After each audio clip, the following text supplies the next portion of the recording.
Buongiorno, ben ritrovati a un nuovo appuntamento con A Voi la Linea. Andare oltre al periodo di emergenza e ragionare su come ricostruire il Paese. Questi temi affrontati con il mondo economico, un rapporto, quello tra politica e imprenditori, che il governatore Massimiliano Fedriga ritiene indispensabile, che ha consentito la tutela del sistema. Sui movimenti nella Lega tra Pro e Novax invece il governatore ha ammesso un grande dialogo e alla fine una sintesi comune.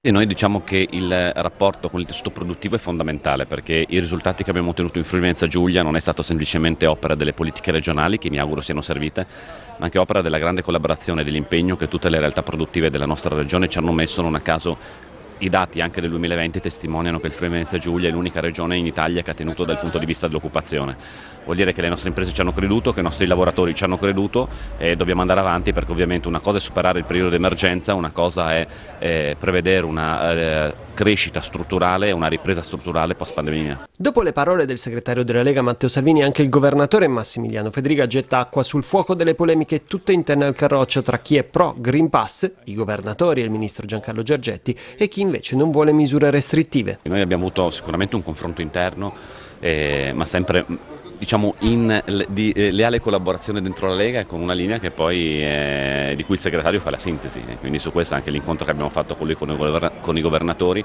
con un documento condiviso, e anche su questo siamo riusciti. Ovviamente da primo partito sensibilità diverse ci sono, ma il segretario, che ha l'onore e l'onore di fare la sintesi, mi sembra che è riuscito a farla benissimo. È stato presentato questa mattina il sito web plurilingue del centro commerciale Città Fiera in collaborazione con Arlef. Allora tutti i dettagli ce li svela la nostra Paola Treppo in diretta. A te la linea.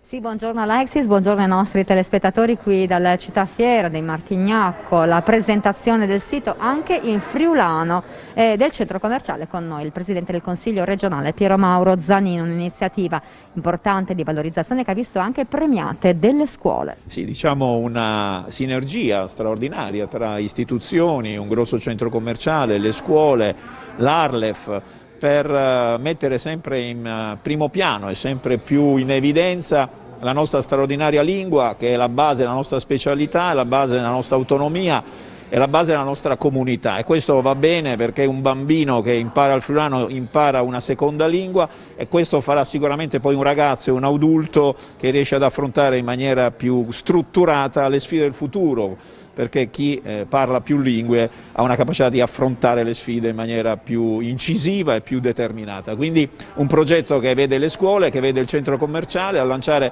questo sito plurilingue che fa grande questo Friuli e dà speranza, devo dire, perché vedere il centro commerciale che si riavvia dà speranza anche per l'uscita, mi auguro, definitiva nei prossimi mesi da questo incubo della pandemia, per istituire un Friuli che costruisce, che fa e che guarda avanti.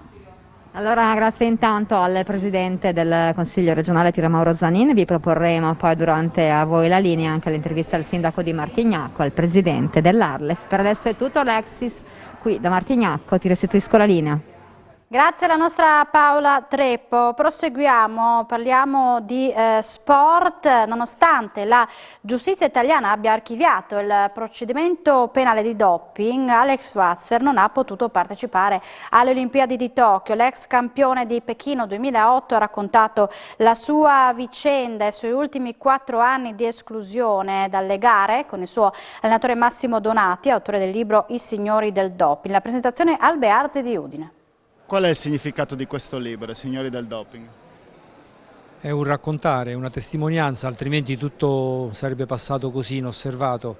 È già molto difficile far capire all'opinione pubblica una storia come questa, che per lo sportivo, diciamo, medio non è pensabile.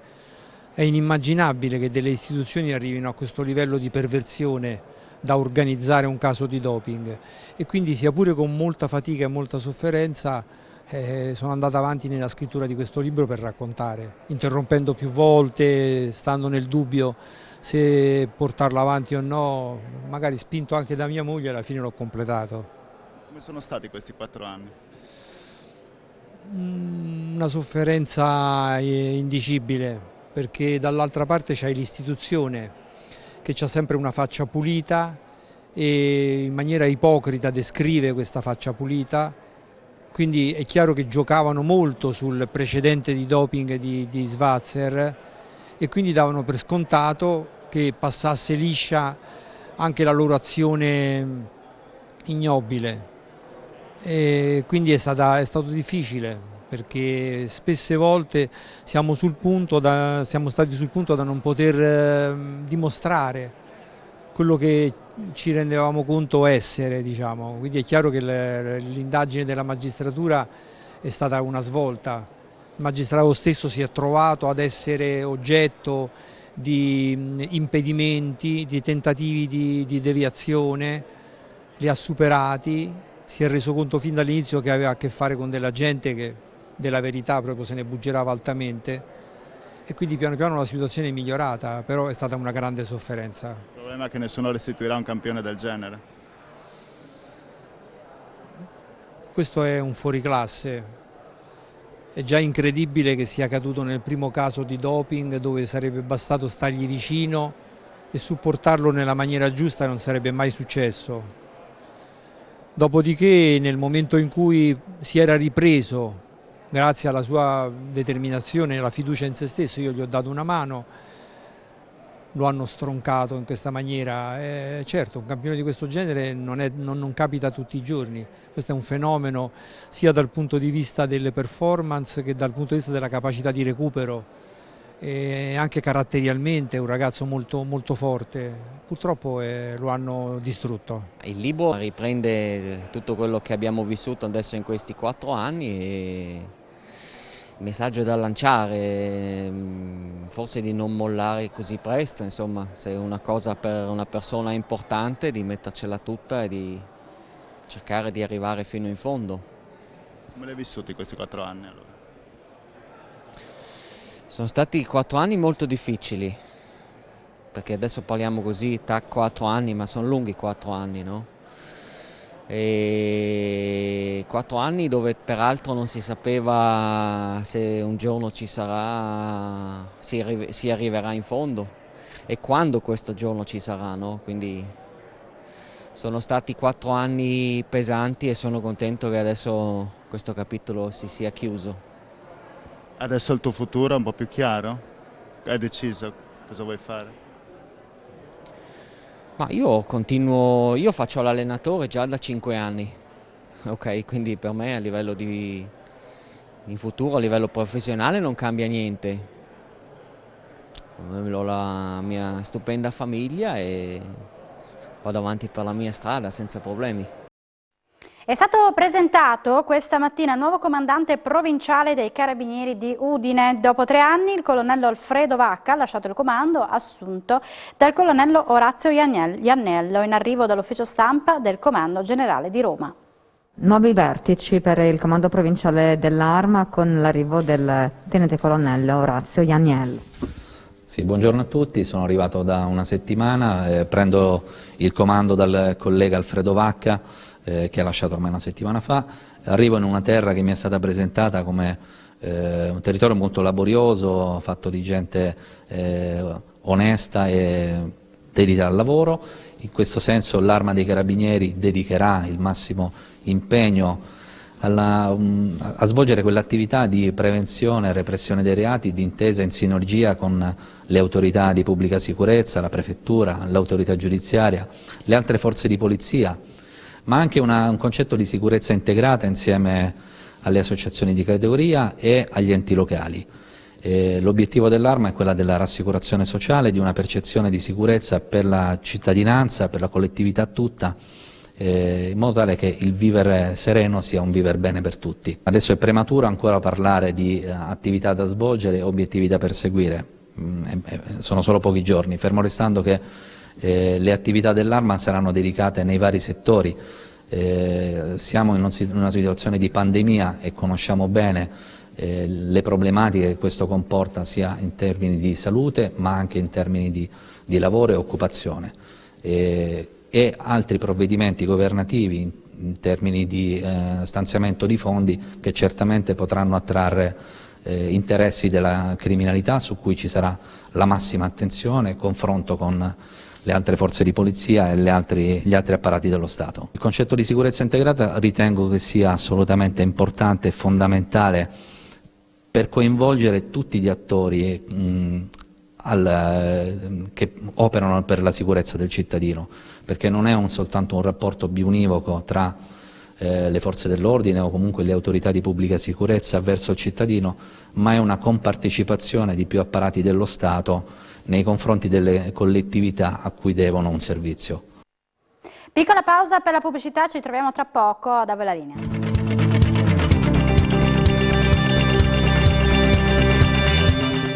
Bentornati a voi la linea. Ritorniamo alla presentazione del sito web plurilingue del Centro Commerciale Città Fiera in collaborazione con l'Arlef. Ancora Paola Treppo in collegamento. Una nuova iniziativa per valorizzare la lingua friulana, ma anche per aiutare le scuole. Sì, assolutamente, viene una grande iniziativa per il Furlan, grazie anche al Città Fiera che ci ha dato una grande mano.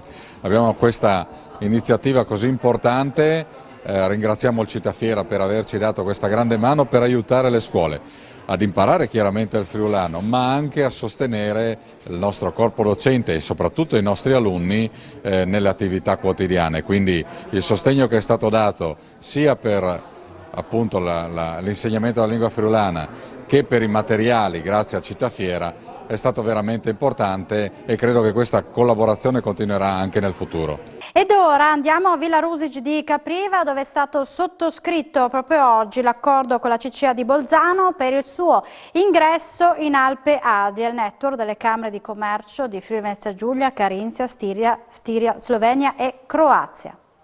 Un saluto ai nostri amici telespettatori, mi trovo a Villa Rusic dove praticamente si è parlato dell'importanza di un grande network che consentirà di avere importanti ricadute economiche sul territorio. Parliamo di questo grande network che è l'Alpe Adria. Con noi il presidente della Camera di Commercio della Venezia Giulia, Antonio Paoletti. Perché è importante riuscire a mettersi tutti insieme? Intanto dobbiamo dire quali sono i paesi che stanno aderendo in questo momento e ne stanno entrando anche di altri. Sì, allora i paesi che ne fanno parte sono la regione della Carinzia, della Stiria, delle due Camere di Commercio di Lubiana, delle due Camere di Commercio croate, una di Pola e una di Fiume, e per quanto riguarda l'Italia appunto la Camera di Commercio della Venezia Giulia, Camera di Commercio Pordenone Udine, Union Camere Veneto con Treviso, il suo presidente Pozza, e è entrato oggi, abbiamo deliberato l'entrata della Camera di Commercio di Bolzano, così abbiamo anche l'Alto Adige con noi. Lo scopo è quello, noi esistiamo già dal 2007, ma oggi con il Recovery Fund c'è una grande opportunità per queste Camere della Nuova Alpe Adria. Rappresentiamo 850.000 imprese di questi territori, vogliamo contare nell'uso dei fondi europei per la rinascita dei nostri territori, per cui attraverso Eurochamber, il nostro gruppo di Camere a Bruxelles, avremo dei contatti per portare avanti tutte quelle problematiche in cui siamo dati oggi scopo, e sarebbe digitalizzazione, formazione, trasporti, problemi del mare, insomma tanta una serie di cose che diranno anche i miei colleghi. Ecco, in sostanza voi avete constatato di persona in questi anni, perché appunto da tempo che siete operativi, che insieme si può crescere meglio, si riesce ad ottenere dei risultati maggiori. È vero, sì, noi abbiamo già fatto rete per quanto riguarda l'alternanza scuola-lavoro con gli scambi Carinzia e nostra regione per dei ragazzi sul settore del turismo, progetti europei ne abbiamo fatti tantissimi in questi anni, fiere, partecipazione alle fiere, insomma tutto quello che comunemente porta dei vantaggi alle imprese. Ci siamo riusciti, oggi la partita è importante, è una partita che cambierà il modo di lavorare, di pensare e di guardare il futuro delle nostre imprese, specialmente nel mondo della digitalizzazione, per cui fare sistema sicuramente premierà e avremo dei risultati. Ecco, con noi c'è anche in rappresentanza della Camera di Commercio di Pordenone e Udine Lucia Piu, ecco, quindi ha evidenziato ancora una volta l'importanza di fare rete. Il Friuli in questo caso come si colloca? Il Friuli, quindi attraverso la Camera di Commercio della Venezia Giulia rappresentata da Paoletti e la nostra Camera di Commercio di Pordenone e Udine, aderisce alla rete dell'Alpe Adria. E diciamo così, l'obiettivo e il motivo per cui c'è questo coordinamento tra più paesi, accennati prima dal Presidente Paoletti, è sostanzialmente da un lato che vogliamo fare un ulteriore passo rispetto alla cooperazione bilaterale realizzata fino ad ora, attraverso quindi la partecipazione alla programmazione europea a bandi e progetti di cooperazione transnazionale, perché la cooperazione transnazionale implica il coinvolgimento di un numero maggiore di paesi. Dall'altro, da sempre, l'obiettivo delle nostre Camere è quello di sostenere e supportare il sistema locale e quindi di economia locale delle imprese e lo sviluppo delle relazioni tra le imprese di vari paesi che vanno attraverso partnership tecnologiche ma anche e soprattutto commerciali, che sono quelle che di più piacciono alle nostre imprese, non può a nostro avviso che avvenire in maniera migliore nell'ambito di una cornice istituzionale. Quindi la nostra cornice istituzionale è l'ambito entro il quale si muoveranno le nostre imprese, perché come ha detto benissimo ognuno di noi, ogni partner, ogni paese rappresenta un bacino importante di imprese. Noi con le due Camere rappresentiamo la totalità, no, delle imprese del Friuli Venezia Giulia. Ritornano anche in presenza per la 40ª edizione le giornate del cinema muto in programma al Teatro Verdi di Pordenone dal 2 al 9 ottobre. In cartellone anche speciali restauri con focus sulle grandi sceneggiatrici americane. Questa mattina la presentazione della rassegna. Dal 2 al 9 ottobre ritornano in presenza le giornate del cinema muto, siamo in compagnia di Jay Weisberg, il direttore artistico di questa manifestazione. Insomma, cosa dobbiamo aspettarci quest'anno? Tante chicche, tante iniziative importanti da parte vostra. Assolutamente, però anche se quest'anno abbiamo per forza un programma più ridotto, che di solito abbiamo 4 spettacoli ogni giorno e con le temi molto importanti tipo sceneggiatrici americani. Ellen Richter, una star molto famosa nell'epoca del periodo Weimar, e abbiamo le bellissime cose italiane, un documentario proprio straordinario sulla battaglia dell'Astico, del Piave, e cortometraggi fatto restaurato dalla Cineteca del Friuli, e commedie, un thriller per esempio, un pezzo di animazione, anche un film quasi sconosciuto di Carmine Gallone con Suava Gallone che abbiamo scoperto in Praga. Quindi come sempre c'è un'ampia scelta di cosa di ogni genere. C'è sempre attesa per l'inaugurazione, che cosa ci proporrete quest'anno? Allora, per la serata inaugurale abbiamo il capolavoro di Ernst Lubitsch, Lady Windermere's Fan, con una partitura scritta dal maestro Carl Davis. Alla fine abbiamo Casanova, un film proprio scintillante e affascinante con Ivan Mosjukin, il star famoso. Il film è una produzione francese, ma la partitura è scritto da Gunther Buchwald, il nostro musicista da sempre tedesco. È una partitura per un'orchestra molto grande con l'orchestra San Marco di Pordenone, e abbiamo proprio la fortuna di avere il primo mondiale di questo meravigliosa partitura. È appena finito Pordenone Legge, insomma, il passaggio di testimone classico con voi, ancora cultura e soprattutto con delle chicche. Sì, mi piace l'idea di forse un anno c'è la possibilità di fare un tipo di gemellazione tra Pordenone Legge e noi. Infatti come pre-apertura quest'anno abbiamo un film, un tipo di saluto per l'anniversario di Dante, Macista all'Inferno, che si svolgerà al Teatro Zancanaro a Sacile. Quindi è sempre importante per noi di trovare le legami tra cinema e letteratura. Non solo in presenza al festival, però è anche online per chi volesse. Sì, infatti come l'anno scorso abbiamo una sezione online per le gente che non può venire quest'anno, e quindi 10 programmi dal 2 fino al 9 ottobre che sono disponibili per 24 ore, e anche lì per esempio c'è Macista all'Inferno, c'è un film di Cecil B. DeMille, Fool's Paradise, c'è anche questi cortometraggi proviene dalla Cineteca del Friuli, quindi anche online si può godere le gioielli delle giornate del cinema muto. Il Citafiera di Martignacco presenta il sito plurilingue, allora andiamo a sentire il sindaco di Martignacco, Gianluca Casali. Il sito in friulano del Citafiera, anche in lingua quindi, ma anche le premiazioni per le nostre scuole. Sì, è una bellissima iniziativa, due aspetti mi sento di così sottolineare. Il primo è questo investimento fatto da un imprenditore sulla lingua friulana, ma anche in realtà sulle altre lingue, sinonimo innanzitutto di accoglienza, cosa che ha sempre contraddistinto la nostra terra, in secondo luogo il fatto di crederci nelle potenzialità di un territorio attraverso la propria identità, attraverso la propria storia e la cultura. La lingua è una parte fondamentale di queste tre componenti, per cui sono stati veramente bravi questi del Citafiera a realizzare questo sito, tenendo presente quelle che sono anche le nuove tendenze di un mercato che va sempre più alla ricerca anche di queste, chiamiamole così, nicchie, no, di conoscenza.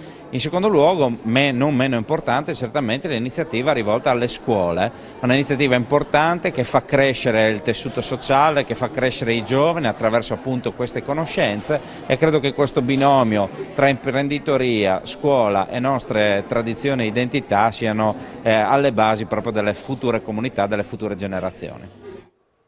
Siamo in chiusura, ringrazio in regia Tiziano Campigotto da Peressi, grazie a voi per l'attenzione, ritorneremo in diretta alle 16:30 con i nostri telegiornali, buona giornata.